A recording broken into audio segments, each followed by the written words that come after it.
How to request to join someone's TikTok live. Hello everybody and welcome to this video where I'm going to show you exactly how to request to join someone's TikTok live, but make sure that you watch this until the very end so that you don't make any mistakes in this process.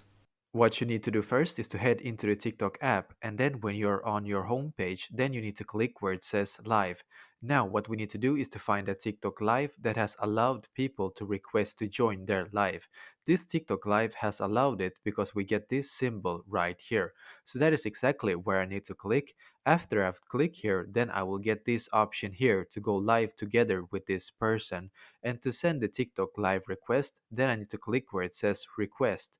After you have clicked here, then you'll need to wait for the person to accept your request. And when they have accepted your request, then you will be able to go live together with that person. So this is exactly how to request to join someone's TikTok live. If this helped you out, then I would appreciate if you could leave a like on this video, comment if you have any questions, and I will do my very best to try to help you.